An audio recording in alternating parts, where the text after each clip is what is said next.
देखिए आज हम लोगों के ये हिंदुस्तान की पहचान नहीं, पूरी दुनिया की पहचान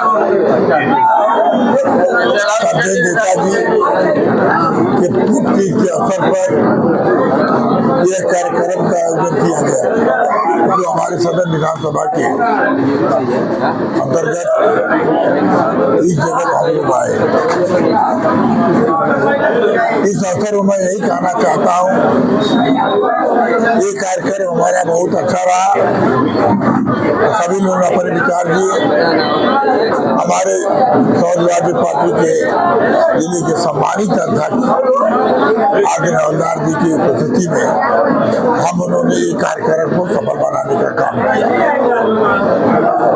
हमें जो लोग इसमें भाग लिया है, जो मजबूरी से लगे हैं, हमारे सदर विधानसभा के अध्यक्ष जी है, भाई सिमोरे जी है, तो मैं सबको लोगों को भी बधाई देता हूँ, विजय यादव को बधाई देता हूँ। सभी लोग मिल करके इस कार्यक्रम को सफल बनाया। और नेताजी के बारे में क्या कहना?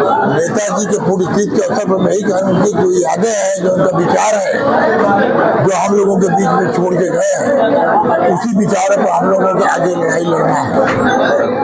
2027 में सरकार को बनाना है समाजवादी पार्टी। पीडीए की सरकार बनेगी, क्योंकि भाजपा ने अत कर दिया है। उन्होंने कोई बेरोजगारी में ढकेल दिया, पूरे प्रदेश को, देश को नौकरी नहीं मिली।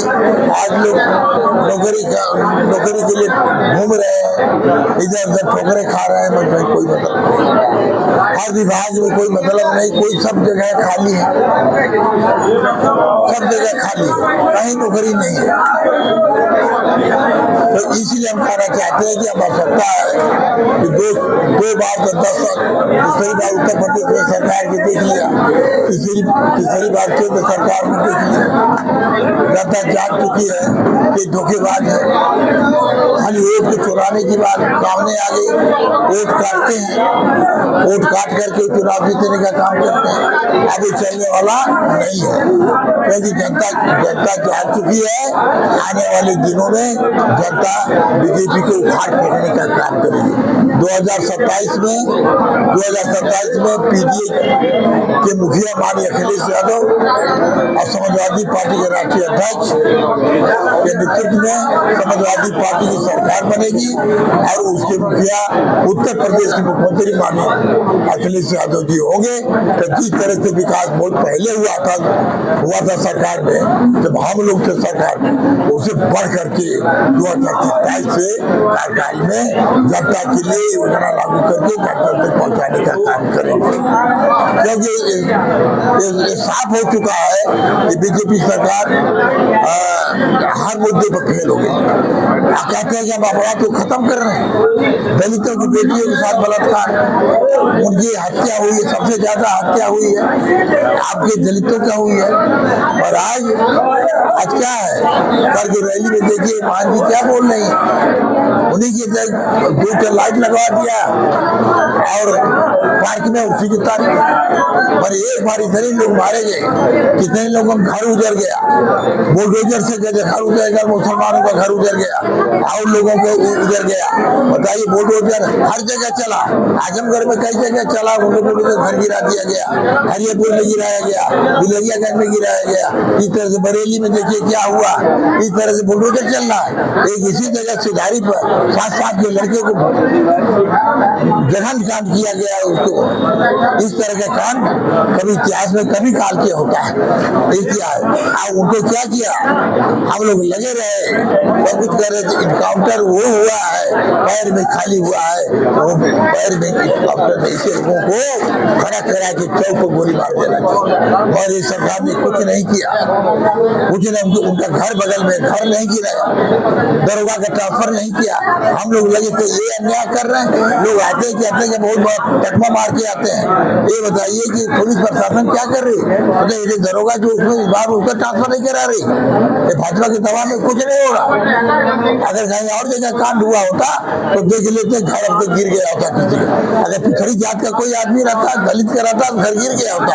और आज घर उसका नहीं गिर रहा, क्योंकि 20% का कोई छोटा मोटा कार्यकर्ता है उसका घर नहीं गिरेगा। ये लड़ाई तो हम लोग लड़ ही रहे हैं, आगे भी आवाज उठाने का काम करेंगे। यहाँ से लेके विधानसभा अब धर्मेंद्र जी आएंगे, उसे भी हम लोग कहेंगे कि सदन में इसको मामले की मजबूती उठाने का काम करें कि क्यों कानून सबके लिए बराबर है। अगर बुलडोजर सबके चलता है तो इन लोगों को क्यों नहीं चला? हम तो शुरू से मांग कर रहे हैं, उसी दिन से मैंने मांग किया कि इसके घर में भी बुलडोजर चलना चाहिए, उसको न्याय मिलना चाहिए। कानून की बात सिखाते हैं, पाठ पढ़ाते हैं, हम लोग कानून नहीं जानते। कानून है, कानून आपके हाथ में है, वो तो जज का फैसला होगा उसके हाथ में है, वो करेंगे, आपको करेंगे, उसको आपसे क्या लेना देना है? तत्कालीन फैसला क्यों नहीं किया?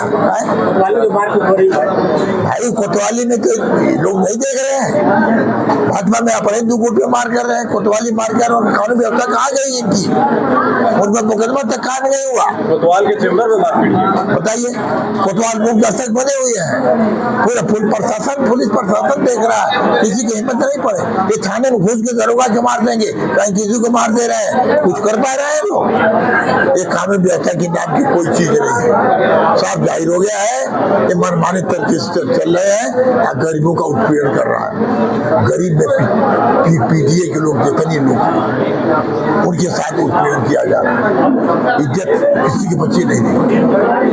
जो बाहर माता बहनों की इज्जत सम्मान नहीं बच रहा है, जमीनें हड़पी जा रही, इस तरह से किसी को खानम लिया के मार दिया जा रहा है।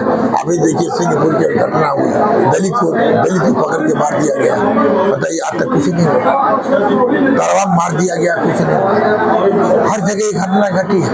मैं कौन से आप देखिए ना, लड़कियों के साथ जहानागंज में हम लोग गए थे, वहाँ लड़की के साथ दलित की लड़की के साथ बलात्कार हुआ। कहाँ गए ये लोग कहाँ गए? अब नहीं दिखाई दे रहा। बहन जी बोल रहे हैं, उल्टे बोल रहे हैं। अगर बोलना चाहते क्यों नहीं बोले इसके खिलाफ कि दलितों के साथ अन्याय हो रहा है, बाबा साहब के संविधान पर खतरा है, जो कि बाबा साहब के संविधान को हटाने का काम कर रहे हैं।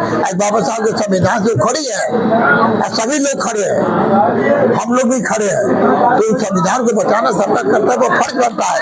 भैया काम है कि हिंदुस्तान में जो बाबा साहब ने संविधान बनाया है हम उसकी रक्षा करेंगे, हर हालत में करेंगे, उसको खत्म नहीं होने देंगे। सरकार ये परिवर्तन आएगा कि बस सोचिए, बड़े बड़े लोग आए हैं, चले गए हैं, सत्ता का परिवर्तन हुआ, अच्छे तनाशाह आए, आज धरती से चले गए। इन लोगों को भी जाना है। तारा साहब ज्यादा दिन नहीं चलता है, जो जनता को हितों के लिए एक योजना नहीं इन्होंने काम किया, न विकास का काम किया, कुछ नहीं किया, हम किया झूठ बोल करके।